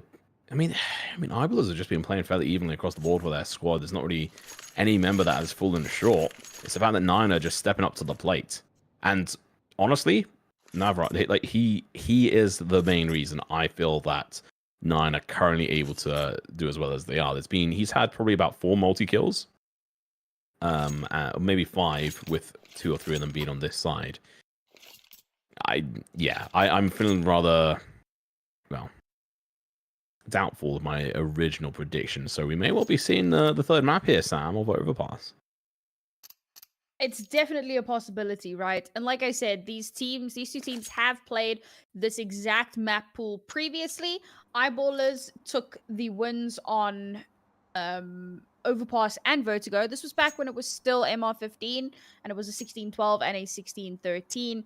And yeah, that last map of Mirage. I say last, I don't know the exact order they were played in, but I think Mirage was the first one. That one went 16-12 in favor of 9. So it's interesting that we're seeing a little bit of a flipping of the script here. And obviously roster changes have happened since then. I mean, this was quite a few months ago. So a lot has changed. New players have come onto the scene for both of these teams. And while 9 had a pretty poor performance in our first map, with this being their map pick, we can see why they wanted to have this one out on the board. They're performing incredibly well. They've looked seamless. Even Navrat, that we had a lot of question marks about in the previous map, has stepped up massively. I mean, even eyeballers, right? Across the board, they're all performing to a similar level, but 9 are just performing that much better. Yep. Well, let's see if eyeballers can switch it around. They're on the T side on Vertigo. This is not their map pick. This was 9. Now Hades with an aggressive peek with the AWP. He has been spotted, potentially deterred, but no, he is one hell of an aggressive player. Takes a swing, takes a shot, misses, and his teammate falls to the wayside. Now Navrat takes down JW, but the shot's been coming back and forth. Sapek takes down Hades. This pause It's going to mean everything. Now Goofy's going to be left here to pick up the pieces with his teammate Kyler, who is a little bit further back. Out towards construction, Goofy goes, but it's going to be difficult. He's going to have teammates, teams, well, players coming in from every angle.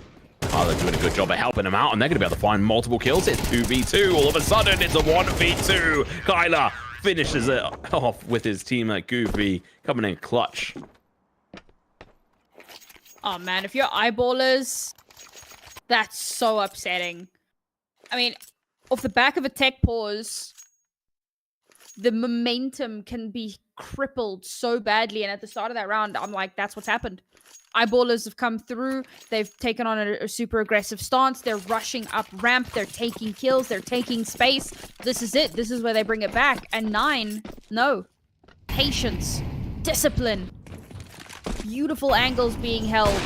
And they shut down eyeballers in their tracks. How'd they come back from this? This is looking like a 12th round on the board. So, are we looking at overtime or just straight to map 3? That's going to be the question that is answered in this round. Oh, there we go. The pistols getting absolutely obliterated here. Kind of expected. Flashing towards mid. Allows the peak cut to come in from Goofy. Now Shine, unfortunately, is going to have his light snuffed out. Map point for 9. 7 consecutive rounds. Eyeballers didn't even have this dominant of a first half. And you would think that 7 rounds would be enough. It would be able to push you through and help push you over the finish line. Unfortunately, things have not worked out that way. They do have a buy-in here. And again, we find ourselves in that do or die last chance scenario. Opening kill here could be the difference maker. I'm going to say your catchphrase. Do or die? Last chance saloon. Yeah. I'm trying not to, because the fact that it's become my catphrase, you know? Catphrase? Catphrase. There we go. Yes. All right.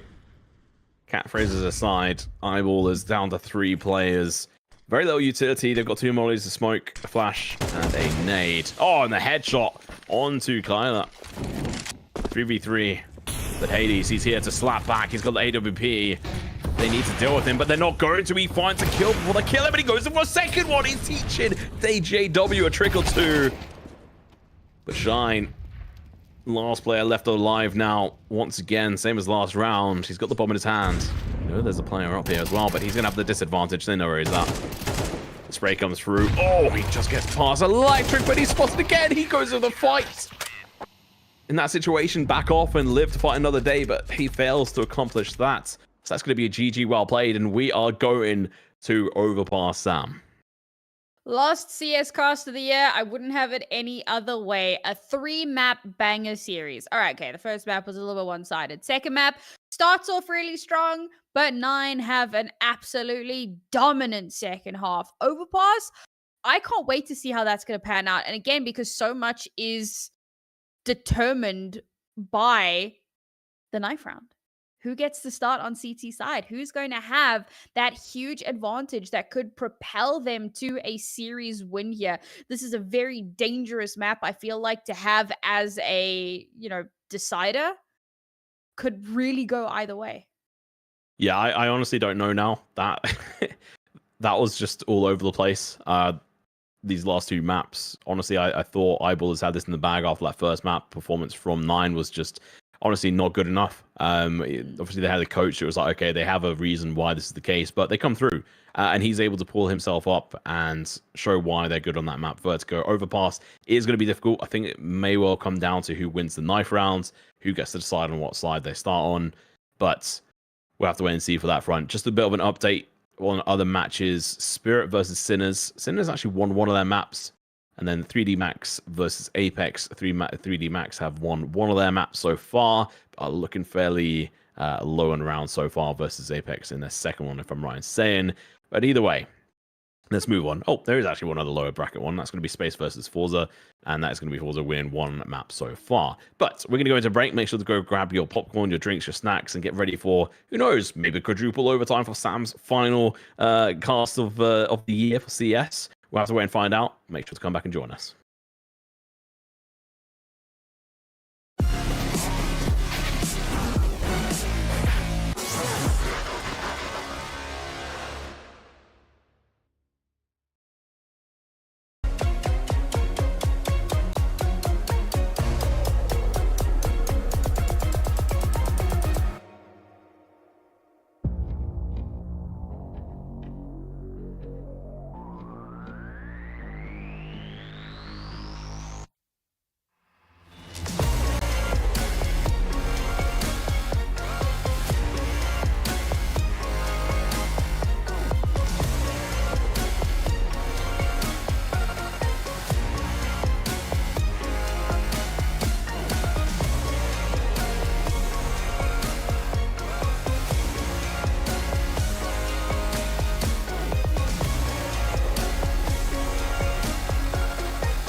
Alrighty, ladies and gentlemen, and everyone else, welcome to the final map here. The final map of Sam's broadcast on CS for the rest of the year, it seems. Eyeballs versus 9 on Overpass. It's a 1-1 situation at the moment, and maybe we'll get confirmed who won the knife rounds, and we'll let you know. But for now, let's move into the action.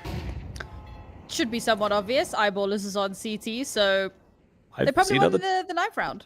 I've seen other teams pick the into T side, so that'd be very strange. But yeah, I suppose they won. It's I'm in agreement with you. If you want to start with the handicap, you know, like sure. Well, let's ask production. Heat gonna be the first one sort of under fire here. Goofy stays alive, and this is just the standard usual bait. Show presence over towards A and then rush B. Flash out on towards B. Sure, allows them to enter on in, but unfortunately there's going to be a lot of presence already here. JW going to be on the cross next to Bridge. Now in ABC. Over towards Long K. Going to be a perfect distraction. He actually causes the players to go back up. JW sits in his spot. The bomb is being planted. This means 9 will have money no matter what going into the next round. So keep that in mind. Even if Eyeballers win this, 9 are looking pretty good. But I do have the disadvantage in regards to players. The molly comes out. Guy's going to be having to get pushed out of spot, and Heat is going to be able to get that flying jump shot. Now Hades, last one left alive, going to be able to hit multiple headshots. Going to be tapping them away, but JW puts an end to his kill streak. Great retake, honestly. Pepsaw, beautiful opener there. The flying, jumping, karate kicking. Yeah, honestly, it was insane. But we take those. And as much as 9 does get the bomb plant, Eyeballers are going to be happy to take the round win regardless. Going to have a nice little chunk of change to play with into this round. 9, I'm really looking to see what they're going to do here. Also, we do have confirmation that Eyeballers did in fact win the knife round. So all is right with the universe, and no one is doing anything strange. Kind of. 9 with the 3 Galils and the Tech 9. It's very reminiscent to what we saw on Mirage after they won the pistol round. Big force from them, and oh, it does not pay off. Oh. JW was down on 13 HP. How is he alive? Okay, sat back with 4 HP. Can't pick up that kill. But look at this heap. He's so in deep at the moment. He's almost singing the song from Sum 41, but Kyler's going to be able to delete him off the server. 2v3. Man going to be coming in for the backstab. It's going to be Pepsaw. The kill on Kyler. They know K is around this position as well. He's got the bomb. I mean, what does he do here, Sam? He's got 30 HP. He dies, Tom. He dies. I mean, yeah, with all things considered, there's... like, if he had an AK, which I think he could get picked up here. No. Oh, all right. What a round from JW, man. That is absolutely unreal. And they just keep solo peeking him one after another. It's just I'm at a loss for words. That's where we're at this particular point in time. 9 gonna be very unhappy with how that round went. Big force coming into that, big spend, so much money. Didn't even get away with a bomb plant. Back down onto pistols, Tech 9, just to round things out a little bit. And Eyeball is sitting pretty. And here we go, distance galore. JW is going to be flashed. He's going to get pushed, but he's able to find one before getting killed. Navrot unable to follow through, though. Samhack is able to delete him and his teammates off the server. Now, Goofy and Hades, last ones are left alive. But they'll be kicking themselves, not winning that knife round, Sam. Oh. Spam that deagle.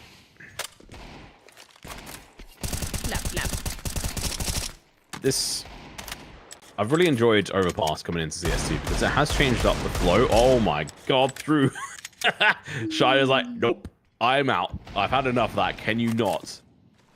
But I've been really enjoying the change of pace that we have kind of seen on this map on CS2 because T-side is just a lot more powerful than it used to be because of the economy side of things. So definitely interested to see how it develops going forward, especially into the new year where we'll see the major qualifiers start. Oh, Goofy with a molly. He's going to be burning the Sapek alive, and he's just going to get dropped. Shine could get killed as well. This is still 30 seconds on the clock, Sam. They recover the bomb. You would think the only way they... Oh. Shine is getting some revenge. And, well, that is going to be all she wrote, I think. Goofy now, last one left alive at 17 seconds. No headshot for him there, but he's going to be going in for some more. If he gets killed after time, Sam, that is going to be a massive detriment to them in the next round. So he has to push, has to go for the bomb plant, and hope for the best. And yeah. I'm actually impressed he made it that far onto the site. Kind of feels like eyeballers were playing with their food a little bit on that one. I think there was an argument of, do we let them go for the plant and kill them after time, or do we kill them before the plant? Definitely before plant, I feel like. Yeah. I mean, that just completely screws the entire team even harder. So, right call. Having one player on like $0 or very low, whereas all the other players get like an extra 400. I suppose Capine's like an extra 600. They could have bought him like a pistol and something. I think not killing them was the better decider there, but I don't know. Not worth the risk. Indeed. We have seen maps start to go awry around round 4, so eyeballers definitely don't want to take any unnecessary risks. Long enough which, pulling that molly was a risk, but it does work out. Okay, going to be pushing up aggressive. Toxic barrels, it's going to be Shine getting dropped. That is a good aggressive push. Exactly what they needed on this, but Sapek looking to try and battle them away. He's going to be able to find the first initial kill, but the trade coming through. He's dropped. Pepzor smoked off. Heat with the nade. Going to be peeking in, but K's ready there. Answers in with the headshot, and the aggressive nature of Pepzor and Heap is going to leave JW alone and nowhere near the site. If they just waited, if they'd slowed down, it could have been a retake here. But now they're left with very little money in the bank on a couple of players here, Sam, with only one survivor. Oh, how the turns table. And JW definitely going to have to try to hold on to this gun. There's no other real course of action. I'm going to be very happy with that round. A great fast execute on over towards that B side. Completely overrun eyeballers. And I mean, this is a terrible position for them economically. Because as much as they won the first 3 rounds, a lot of them were reasonably close, right? There was a lot of economic damage being done across the board there. So now they are at 1 round loss bonus, which is not terribly much. They're going to be able to pull out something, but I don't want to see them spend too much into this. In fact, a full-on save would probably be the best and smartest move for them, particularly here on the CT side. But instead, oh, that's risky. Spending this much cash into it, buying into 2 M4s, as well as the MP9. Look, the MP9 can farm some cash, but the positioning is going to have to be so good. JW peeking on in here. It's going to get burned alive. It's going to be the time, and unfortunately for him, it's not the timing for him. And now he is dropped. That is the AWP down. Heap looking to potentially try and recover this gun, at least deny the oppositions from using it. Snap back and Shine. Going to work in tandem. Oh no, Heap goes down. He gets killed. Okay. Still going to be holding down towards Monster at the moment. He's seeing out Sapek, but Sapek's able to take down Kyler. Painful trade, and Shine just locks on. His aim has been sharp and crisp at times. He's only got 2 kills, but they have been effective. So going into the 5th round here. Pepzor with the Eagle. Going to get up close and personal. The headshot lands. It's a 3v2. This was a round in which 9 had every advantage. Aside from an AWP, I suppose, but they're losing Navrot in a painful spot, but able to reign supreme. Sapek, Pepzor. 2v2. The bomb is yet to go down. It's being planted, but he is exposed here. He could easily get found, but no, he stays alive. They've got no smokes. They've got no mollies. Pepzor, Sapek, they've only got a nade between them, though. Be no noise really made here. Now Navrot's going to get the information and the initial kill, but the trade's going to be coming through. Sapek gets the first and the second. Delivers the round for his squad. Oh, wow. So well played from Sapik. And Sapik has been so good in so many of these moments. He's really impressed me on this. And, you know, we were talking about players to look out for, and he was one of my players to look out for. Sapik and Shine came from a relatively unknown team. They didn't have nearly as much experience as the rest of the players on this team. And despite that, they are still making absolute magic. And I was hoping that they would be the ones to step up. Okay, Shine has been a little hit or miss, but Sapik has really been fantastic. Great clutch from him there in a round that they probably shouldn't have won, all things considered. I was a little concerned about the buy-in, but they made it work.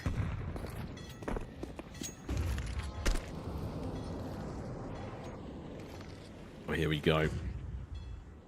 This is a chance for Nine to shut down Eyeballers. Try and go in for the full comeback. That one round previously was crucial. But now, Eyeballers been able to win that round where they most definitely should have been able to, and Shine. Oh my god. 2 kills he shouldn't have been able to get. 1, sure. 2nd, definitely not. Hades with the trade-off there, taking out 1 of the players. Sapek. He obviously came in for clutch. Pepsor able to upgrade to a proper rifle. Heap going for the spray. Unfortunately, the timing was just off. Don't think he gathered any information actually from that jump. I think he was a split second off. So there's going to be 3 people here. Navrot goes down. It's going to be an aggressive peek from JW.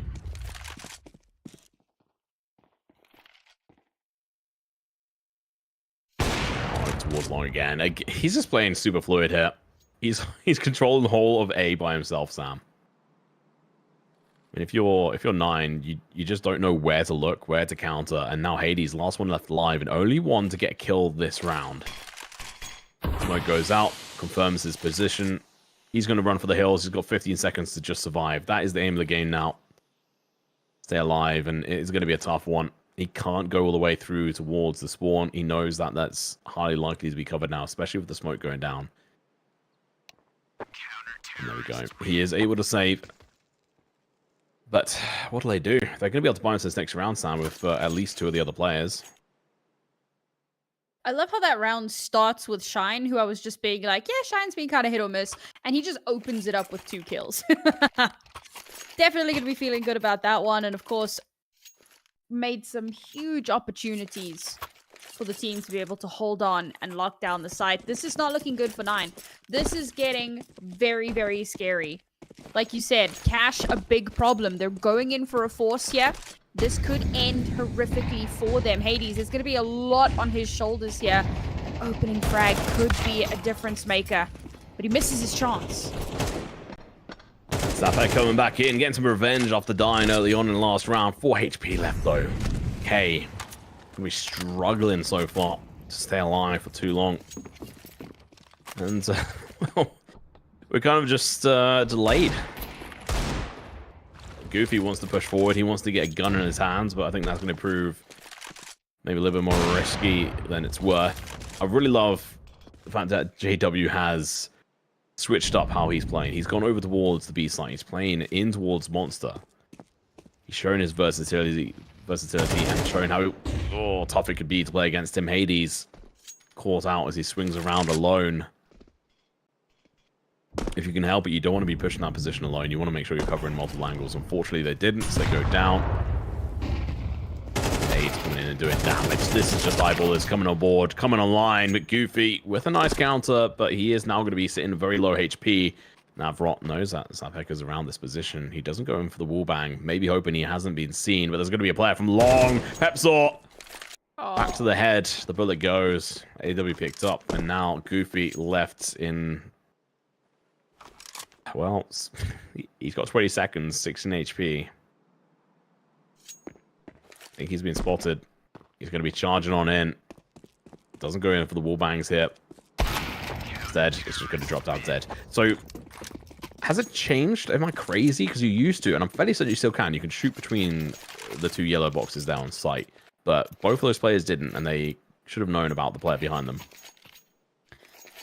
Yeah, an interesting one. Perhaps instead of trying to go for that, they want to rather go for the head-on damage, if that makes sense. Yeah. And also maybe the wallbang is kind of expected. So if they lurk around, maybe that's less expected. I don't know. It is a bit of an interesting decision to make. But for now, it's 9 in trouble and meeting demises at the end of JW's boomstick.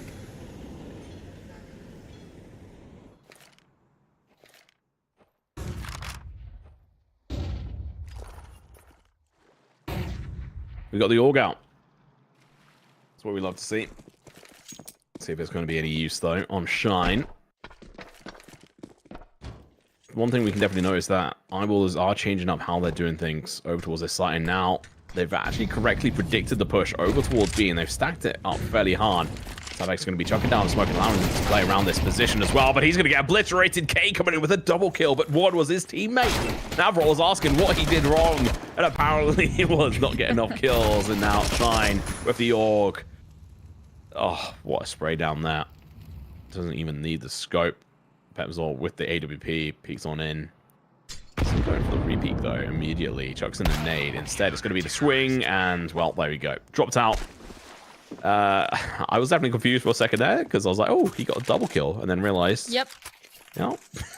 I had the same moment. I was like, oh, that's big. No, that's bad. That's bad. That's really, really bad. And the site overrun was such a good idea as well. Just the mere fact that they're able to get that first kill illustrates that. But it was chaotic, it was uncoordinated, and it ended in a team kill. I say it ended, I mean, it kind of started in a team kill.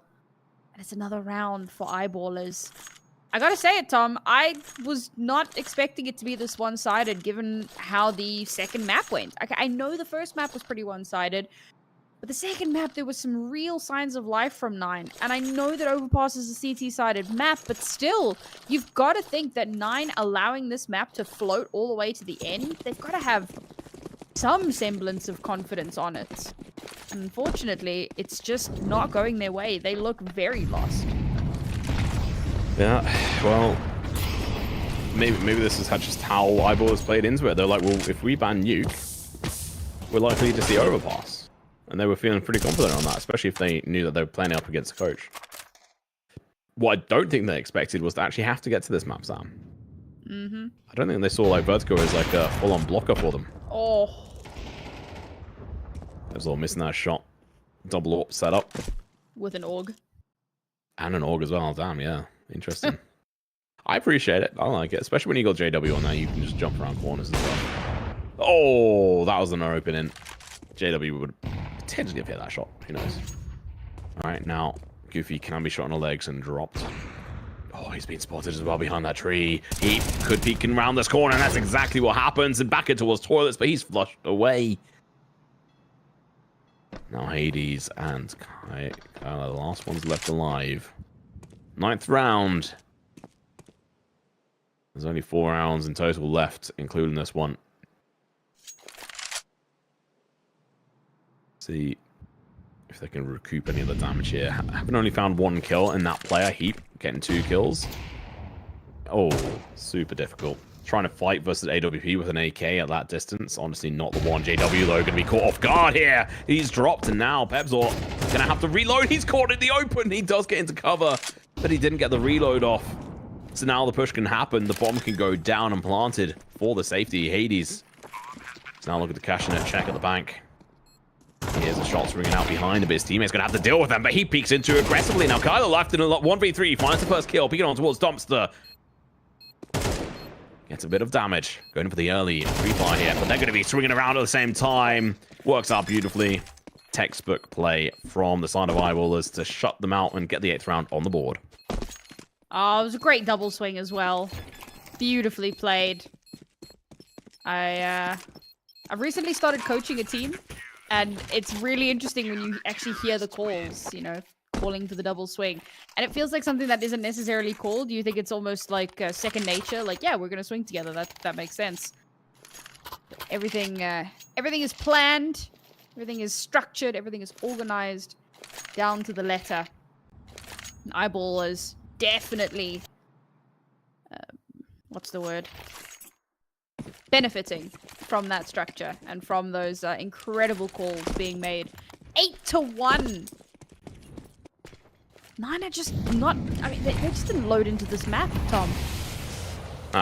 Maybe they just need to press F5, get a refresh on. Oh, Navrot right down to 46, taking 54 points of damage without even seeing an enemy. That's always such a painful situation to be in. Salpek coming alive, gonna be able to find one. Now peeking back in, he's gonna go in for a second. Shine coming alive as well, finding one of his own. 2 players left. Third to last round. Carla able to find JW. Now they could rotate up if they wish. But do they want to leave this at where it is at? Tapek is not going to allow them for this rotation either, so now he's going to be playing aggressive into this. Finds initial kill, lower bullet for his teammates. Pushing with them. Hades with 1, but not good for 2. Sapek goes huge, 4 kills. Shine with 1. Absolutely obliterate the team of 9. And this is so sad because 9 get so close in so many rounds. It feels like they're just a hair's breadth away from being able to take a round win. And Eyeballers just never allow it to happen. With only 2 rounds left in this half, 9 opting to force into this one is so dangerous. I'm not even sure that this is the right call to make. In fact, it probably isn't. No. Well, this is going to work out. JW, oh my god, through the fire of flames. Gonna get the kill and Gala. Now leaving them a man short, a gun short as well. Push over towards long, playing aggressive, flashes out in towards toilets to detect 9, peeking the angles, but no one's here. No one's there to answer the call that they are making.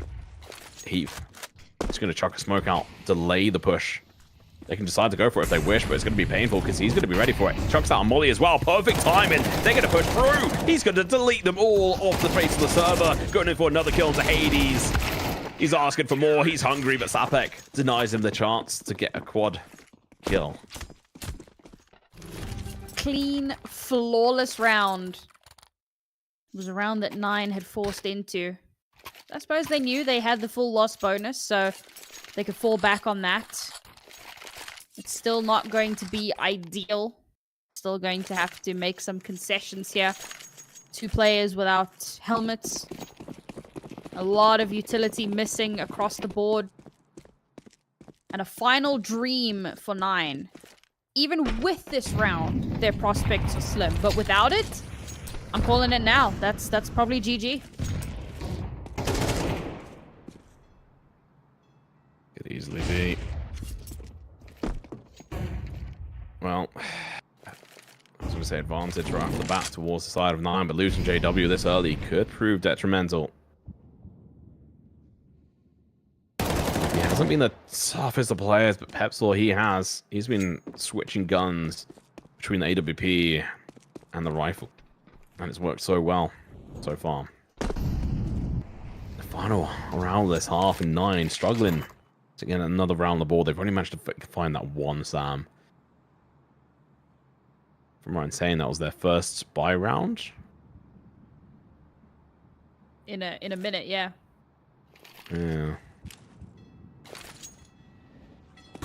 Flash coming out, going to give away the position of a couple of players here. Monster is the target. Now coming in towards the short position. Heap is going to be playing aggressive. Hades might have his number. B's going to get peeked on here. He's looking at the wrong position. And eventually Heap lands the shot. Heap has honestly been really impressive. He may not have the highest kills, but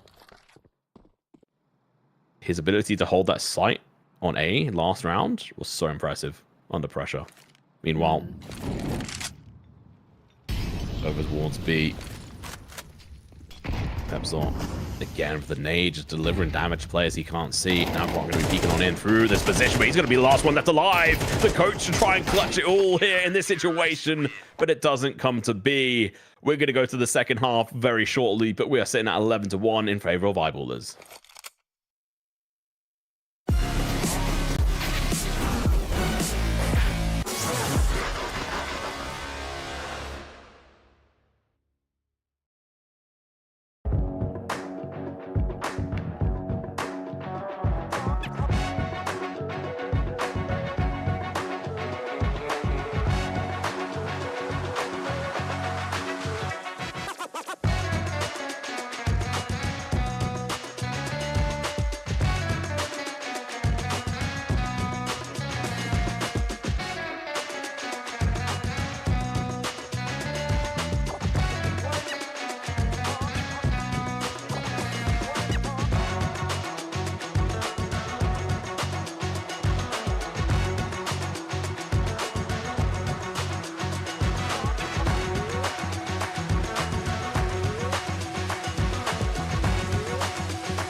Right, 11-1 in favor of Eyeballers. CT side was an absolute bloodbath. But can 9 bring it back?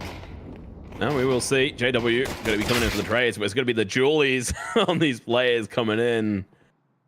And a bunch of kills. Now Pebs will look to try and clamp back. They will just be able to do that. Shine going to be under a lot of pressure as well. Down to 8 HP, and that is it. Second round on the board, Sam. Almost half apart, but still, it's a start. Port overtime incoming. That's a whole lot of hopium. I'm sure there's quite a few people that are watching right now that are on that hopium. I saw the passion during the second map and how excited some particular fans were that 9 had won that map. And coming into this map, they must be feeling about as bad as 9 are. Maybe not as, but close enough. Ladies, lots of information for him here, but he's going to get caught in a really difficult position. He has to swing in between them both, and he does exactly that. Exactly what the doctors ordered. And now Carla shuts down Heat before he could cause any trouble. Pepsor, last one left alive, Glock in hand, but no bomb. 11-3. Are we going to be seeing 9 go full Fnatic on this? Oh. Old Fnatic, anyway. Which would be quite ironic. It would be quite funny considering that there are 3 ex-Fnatic players on Eyeballers. Yeah. For, anyone in chat who missed that joke, I thought I needed to explain it. Yeah, to be fair, my reference is even closer to a newer lineup. So some of the other players aside from JW, because earlier this year, at the very start actually, so oh my god, almost a year ago, I casted Fnatic come back from fairly certain, and this was in CSGO, so not CS2. This was, I think they came back from a 14-2? No, 14-1, sorry. And they did that multiple times in a couple of days, which is just absolutely insane. Yeah, no, that's actually quite ridiculous. I mean, with 9 being on the CT side, yeah, if there was ever a time to make that magic happen, it would be now. Even one single minute misstep. Yeah, it's all or nothing right now. If they lose a single round, they'll be on overtime. After that, it'll be over. They are already in the lower brackets. They don't have anywhere else to go. Obviously, if you are new here, this is the 3rd map. Eyeballers, they won Mirage. 9, they won Vertigo. Both teams winning their own maps. Now we're on to Overpass, which, to be honest, Eyeballers had the main effect on being able to pick. They banned out Nuke, and then Ancient was banned by 9, and now here we are.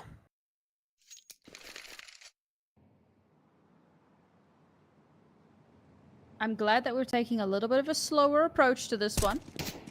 Eyeball is taking not really a default, but looking to see if they can get some early information. Maybe rush site. Hades with just a Pharmacia should be easy enough to overrun, but not if you get caught out like that. There we go. Sarpak comes in, gets the opener alongside Shine. Now they're going for a little play on long, but they miss. They fail, but Peps was there to pick up the pieces. This is not looking good. It's a 3v4 retake already in the 2nd round. So detrimental. There is 3 kits on the opposition side. They could have been better off with some util, but it's not going to be. And JW shuts down one of those players. Goofy over towards Bank. He's being spotted. And, well, there you go. Pepsor shuts him down. Last one left alive is K. He's packed through the smoke. He's going to be able to find one, but then MP9. It's a tall order. And one he's unable to fulfill. Map and series point here for the Eyeballers. 9 needed that round so desperately. And I said it right. If they couldn't win a 2nd round in that last half, yeah, that would be it. It would be GG. And after winning 2 rounds, you take a moment and you think, well, maybe, right? If they can just keep calm, if they can keep disciplined, if they can hold the line. But now it is a slew of MP9s and one, M4 to try to bring it up. And it's just, yeah. Well, we wanted a bit of a competitive last few rounds, but 9 struggling to piece together anything. They're just being absolutely slaughtered here, Sam. Rename this map the Slaughterhouse here when Eyeballs are playing versus 9, because this is nuts.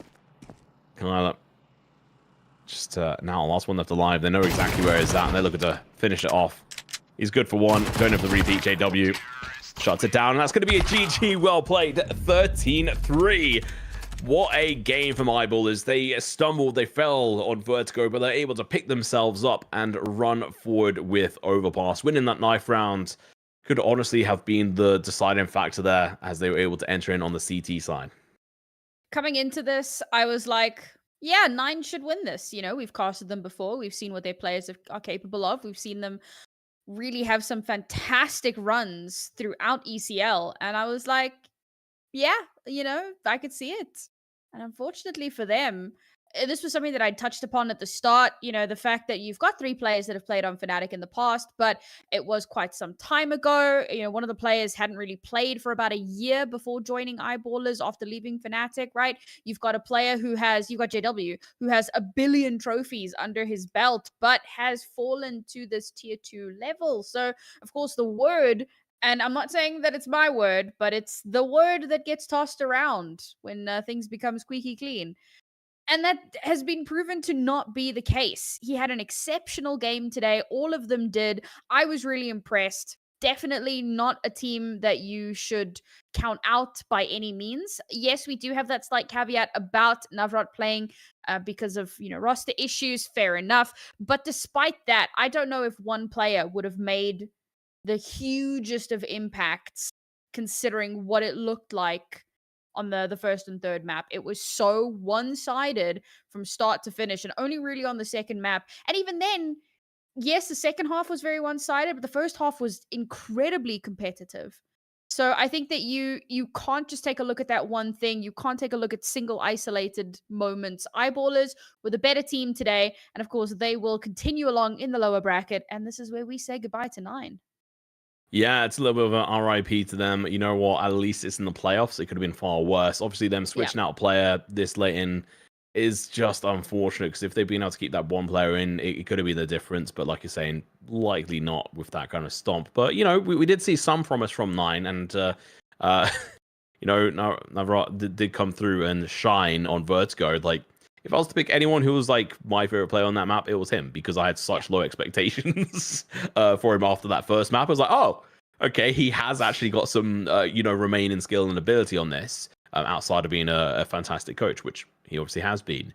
So that was really nice to see. Coming into Overpass, though, this is just so easy for Eyeballers. Just they had it read like a book, and JW, who obviously mentioned so many trophies, has got what, three major wins and 1 major MVP as well. Like, he is an astonishingly good player. 28-year-old. He's not quite up there in age with some of the others, so he's still got a couple of years left, and however many years left he wants to carry on playing.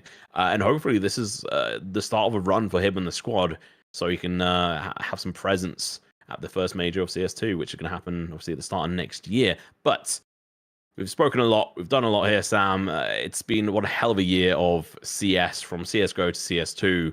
Obviously, you mentioned this is going to be your last cast of this year in Counter-Strike. Who knows? Maybe another one will sneak in or not. But otherwise, it has been one hell of a pleasure casting with you throughout the year. I'm looking forward to seeing you all back here again in 2024. And of course, it's not the end of the line for 9, because having made that all the way here to playoffs, they will be back in season 47. So we can definitely look forward to seeing them. You can look forward to seeing us, and we look forward to seeing you. Yeah, and obviously, if you haven't already, make sure to go check out Namrazuki on Twitter, myself as well, and alongside Swelder, our lovely producer, who has done such a fantastic job, as per usual. But for now, that's going to be it from us. I'll be back on broadcast tomorrow on Stream B with Affinity. But for now, good night, and we'll see you tomorrow.